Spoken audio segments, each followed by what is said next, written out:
On today's episode of the High Not to Laugh podcast, I'm going to be helping, as a DC fan, review the MCU starting with Iron Man. And I am going to review it while I'm high. But he's not going to wear that mask. No.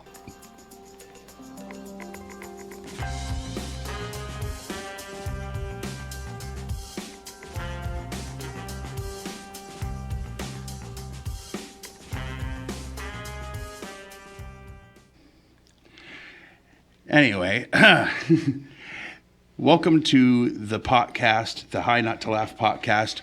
This is going to be, I'll just explain. We're going to be doing the podcast, like a couple different topics that are going to come back every month.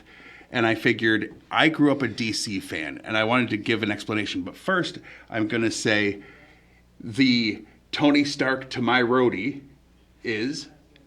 Come on, it had to be that. I'm Jason, yeah. It had to be, right? Like, or the Pepper Potts to your Tony Stark, but yeah. You could have been Pepper Potts, but I didn't want to be. Well.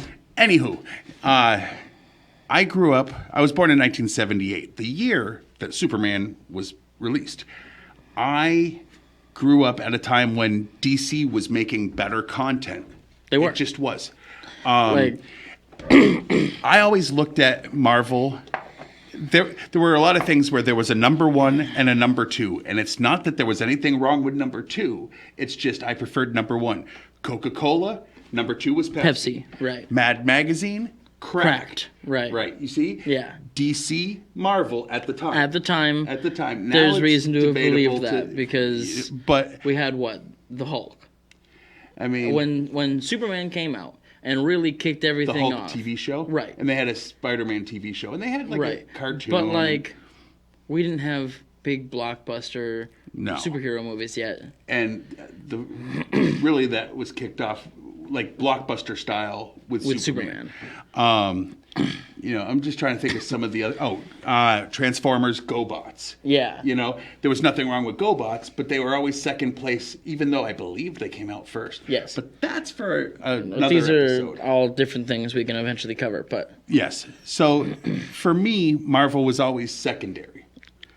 Topps baseball cards, Fleer baseball cards. Right. You still wanted Fleer, but you got... But you went for Topps first. Yeah, until you collected the ones you wanted of and those. Then... In the fateful year of 1998, I think, a movie called Blade came out.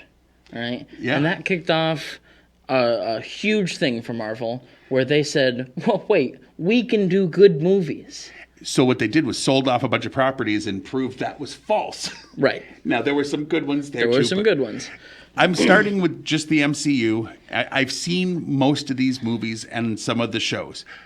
Once a month, we're going to do a movie or a show or whatever, try to kind of go in order of the MCU. Cinematic universe. Yes. Then we will go back and we'll hit the X-Men stuff. Oh, yeah, and the We'll Spider-Man go back and hit stuff, the Blade stuff. And... Right. But, I mean, even maybe when we get to No Way Home, we might go back and do those Spider-Men just because to get they're to No Way Home, right? Yeah, we'll see. Tell us in the comments how you want that to go as we get closer. But we are definitively starting with what kicked off this universe, and that was Iron Man. Absolutely. Well, let me explain a little bit again why, other than Superman, when I was growing up, there was plenty of reruns of the Super Friends. Yeah, the 66 Batman show was goofy, but it was fun. And it was rerun a lot when I was a kid. Of course. It was constantly on when I was little. Superpowers were the action figures that I showed you. They were really cool toys. Yeah. And they were DC. They even had some Marvel ones that had come out by another company, and they were not as good quality. I even showed you what some of those looked like, and it was ugh. They were weird. Most of the pictures I saw of them were broken. They were rubbery, distorted. Right. They weren't solid. I don't know. Anyway, so I grew up when it made sense that DC was on top. They just were. They had the better comic books. They had the better movies. At the time. They had the better characters. Now, they had some failure movies, too, because a lot of people really hate on Supergirl, which I actually thought was better than... Never watched it. It was supposed to tie in with the Superman series, and people behind the scenes kind of screwed that up. Like they were going to have Christopher Reeve in it. Show up, right. But anyway, at some point, maybe when we're done with the Marvel movies, since he's a Marvel fan more, we'll go and do those. Yeah. But the only thing is, we watch, because of what the show is, we watch them under the influence of edibles or smoking or whatever. Yes. And I'm going to try to be fair, even though I was prejudiced towards these DC movies when you started, right. Or prejudiced against these and for DC more. But I've seen some flops from DC, and I've seen some great stuff from Marvel, obviously. So let's start with this one. Yes. So basically, for anyone that doesn't know, which would be really weird. Yeah, if you made it to the year 2024 and you don't know Iron Man, Tony Stark, what this is. And, that seems weird. But I'll just say the basic premise is Tony Stark works for a company that makes weapons. He believes, He mostly owns the company. But he also thinks that they are making them just for one Our side. people, yeah. And then when he gets almost blown up by one of his own weapons, he realizes that's not exactly how it's going down. Yes. And he's kidnapped after being shot with one of his own missiles and held captive by terrorists. Kept alive by another captive. Yeah. Yinsing, I think. Who does the thing, what do you call the arc reactor. The arc reactor. Puts the thing into the chest the electromagnet that stops the shrapnel from the missile from entering his heart and killing him forever. Exactly. Okay, so anyone that doesn't know that movie, obviously, spoilers ahead. We do a show on another channel where we review horror movies. We're not trying to just rip off that show. We thought about it, but it's like, what are some behind-the-scenes things that you know? Because you said you would try to teach me some stuff. I've got some things as long as my brain works functionally. Realize he's on an edible because of another show that we're currently... Well, that's this. Today. Well, I know, but it's today. That's the one that you have to be high for being on air. Well, this one too. But, sure. Well, I'll start with one that's easy for me, but close to the end of the movie. All right, so spoilers, like I'm saying, but Jeff Bridges is in this movie. He's the big bad guy. Yep. And he gets these terrorist guys who he's working with, shocker, to collect the metal from the suit that Tony built in the cave when he was being held captive so that he could make his own Ironmonger suit. That's what he was dubbed, is the Ironmonger. And he builds himself a big, almost like Hulk-sized suit out of this thing. And there's a shot in this movie where he's chasing after Pepper that it's like those old Disney movies where they'd use the same footage and just reanimate over it. Mm-hmm. It is identical to a shot we will see later in the future in the Avengers where the Hulk is chasing after Black Widow. It is identical, the way he smacks the things off to the side and then it gets stopped by the door. It is the same shot. That doesn't surprise me at all. Disney does that a lot, like you pointed out. And I'd had it pointed out to me, but I noticed it watching it this most recent time. I was like, oh, whoa, that's there. And I thought it was pretty cool that they reused it to, obviously, in that other movie, call back to this. Mm-hmm. But huge monster guy in a giant monster suit, and he's trying to rip a little old human apart. And then, because he's so smart, he didn't want to wait until today. What was the one you told me about yesterday? Yeah, so that's not going to surprise me. At the very end of the movie, the I Am Iron Man scene, right? He's sitting in the room getting briefed by Agent Coulson, and he's given the cards, and he's looking at this newspaper. And in the newspaper, the page in front of it that he's reading, so we see it, is a picture of Iron Man from the inside of some bushes. And what happened was that was a picture taken on the set by people who were sneaking onto the set to take pictures, and it had gone online before the movie was officially announced, and Marvel took that picture off the internet and put it on the newspaper as the candid picture of Iron Man from the bushes.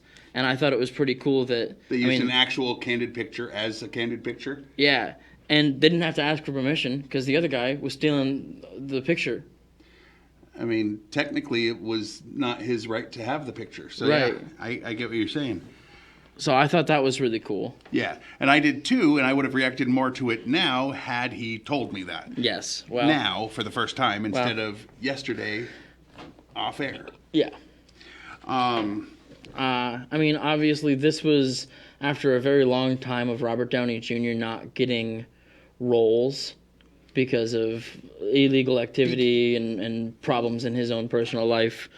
That he's definitely past that. And yeah, like what happened originally, they wanted to get Tom Cruise to play Iron Man in this movie. That I had heard. And a lot of people thought with the multiverse stuff they were going to see that. Yeah, and Tom Cruise had gone in and had conversations with Kevin Feige at the beginning for this movie. And Jon Favreau, who was the director and he was having a lot of the creative control, said, no, I don't want Tom Cruise. I want Robert Downey Jr. And Kevin Feige said, I don't know, that's kind of a gamble. Are you sure that that's the guy you want to go with? And he stuck to his guns and said, absolutely. Considering the announcement of who's playing Doom. Dr. Doom, yeah. New mask, same task. I don't know. We'll see. We'll see. But when he said, nope, I'm sticking with Robert Downey Jr., and he came in and he aced the exam. He came in and he did his performance for the test footage, and he aced it. Boom. Immediately. Well, one thought I had for this conversation is that we would try to stay positive because I'm a DC fan, and it would be easy for me to go. I mean, I had said I wanted to tell you what I thought of the character ahead of time. Yeah. Prior to the movie. Yes. So this isn't before I just watched it. It was before I watched it the first time. I always considered Iron Man to be basically a cheap knockoff of Batman. It's like super rich guy. His superpower is building cool stuff. Yeah. Right? Like my opinion on him before I watched the first movie. There's a lot of similarities. I had almost no opinion on him before I watched the first movie because he wasn't really anything. He was nothing to me yet. I had watched a couple of the animated Marvel movies, which unfortunately weren't awesome. Right. So I had no opinion on it. There was one 7-minute clip of him, Spider-Man, and Hulk fighting some robots in New York or whatever that I had seen, and that was really cool. And until the movie, that was all I knew. But that was honestly my opinion was, and I know it goes both ways. They both kind of steal ideas from each other and do their own version of each other's stuff a lot. Yes. And it definitely... And it goes both ways. Oh, absolutely. And I do realize that. But Batman was first. And yeah, he was in the 30s and Iron Man was in the 60s. His dad wasn't killed in an alley. He was just kind of a D-bag. Right. Is how, and then you find out he's not later on down the road, right. Sort of. But also, but still, he definitely was. Right. But he wanted to be a good dad, even though he was a D-bag or something. Anyway, we'll get into those. They went for some weird stuff. So that's how I originally felt about it. And then I'm just going to say what my favorite scene was, and you could say your favorite scene as a Marvel fan or whatever. Yeah. Honestly, when he first exited the cave in his suit, I believe that's when they honestly should have dropped the music in for the song instead of waiting till the credits. Oh, for I'm Iron Man? Yeah. Yeah, okay. Because they ended up using AC/DC there. No. So AC/DC was 10 seconds into the movie when the caravan first gets blown up. When he first comes out... It's just rock music. It's just score. Score with rock music. I'll double check that when we get home, but I'm pretty sure it was AC/DC. I have seen this movie a million times. Well, I haven't, but that's fine. We debate about stuff like this all the time. But that would be my favorite scene, just because Him coming out and impressive they all that just they wanted to show how smart he was with what he had. I mean, it even gets brought up later. It's like Tony Stark was able to do this in a cave with a box of scraps. Yeah, yes, Jeff Bridges. He's all right. He's like, yeah, but I'm not Tony Stark. Which, by the way, correct. Correct. I'll give him that. What was your favorite?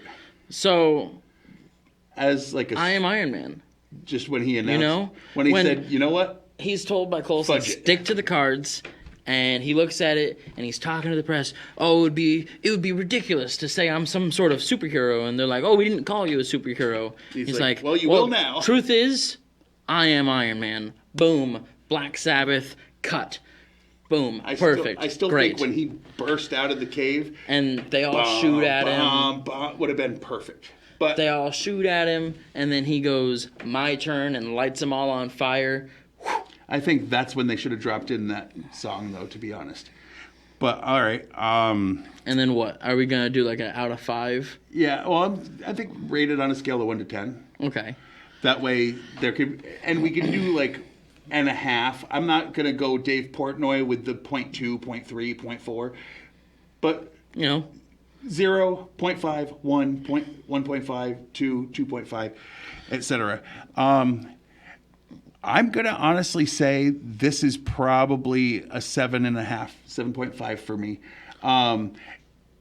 The reason it's as low as it is again, I've seen a bunch of these movies and I know what's coming, and they do get it better. Would not be fair to give this higher than some of those other ones. It felt higher when I first saw it because it was the first one. Because it was the first of its kind. But to be able to actually give them an honest score overall, I have to go 7.5 because there's so many that go above and quite a few that go below, and we'll get to those too, sadly. I'm going to base this only on having watched this one. Okay, and not looking forward, and I'm going to give this movie an 8. Okay. Well. Looking back, I rewatched this just the other night, and there's almost nothing that doesn't hold up. All right, the special effects are still pristine. They had scenes where they would do it 100% in CG next to 100% practical, and then they'd flip a coin basically to pick which one went into the movie. Oh, and a random thing, if I had to pick, I should try to pick a random side character.